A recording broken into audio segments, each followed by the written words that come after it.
અમદાવાદના લોકસેવા ટ્રસ્ટે 35મા વર્ષમાં પ્રવેશ કર્યો છે, જે કાર્યક્રમમાં કેન્દ્રીય પ્રધાન અમિત શાહે હાજરી આપી અને લોકસેવા ટ્રસ્ટને અભિવાદન આપતા કહ્યું કે કોઈ સંસ્થા આટલા વર્ષ કામ કરે અને ખાસ કરીને સેવાનું કામ કરે ત્યારે તેને અભિનંદન આપવા પડે। જે બાદ અમિત શાહે વડાપ્રધાન મોદીના 2014થી અત્યાર સુધીના વડાપ્રધાન તરીકેના કાર્યકાળમાં થયેલા સેવાકીય કાર્યોને પણ લોકો સમક્ષ મૂક્યા અને કહ્યું કે 2014 બાદ પીએમ મોદીએ ઘરનું ઘર આપ્યું, 60 કરોડ લોકોને સારવારના 5 લાખ સરકાર આપે છે। સાથે તેઓએ ઉમેર્યું કે 2014થી 2024માં કલ્યાણકારી યોજનાઓથી કરોડોનો ફાયદો થયો છે।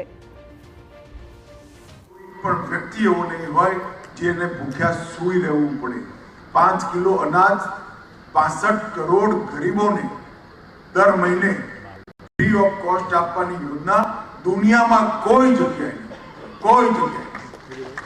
60 કરોડ લોકોને 5 લાખ સુધીનો સ્વાસ્થ્યનો પૂરો ખર્ચો ભારત સરકાર ઉઠાવે।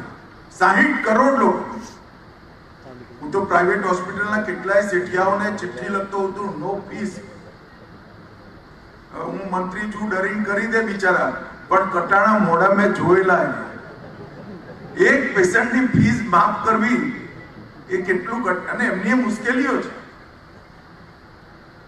60 કરોડ લોકોને 5 લાખ સુધીનો બધો જ ખર્ચો આજે કેન્દ્ર સરકાર ઉઠાવે।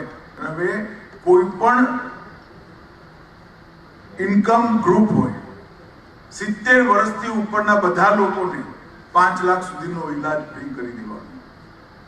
મિત્રો, આ કલ્યાણ રાજ્યનો કલ્પના જે આપણા બંધારણના નિર્માતાઓએ મૂકી હતી એને ચરિતાર્થ કરવાનું કામ 2014થી 24માં ગુજરાતના જ લોકપ્રિય મુખ્યમંત્રી અને હવે દેશના પ્રધાનમંત્રી નરેન્દ્ર મોદીજીએ કર્યું।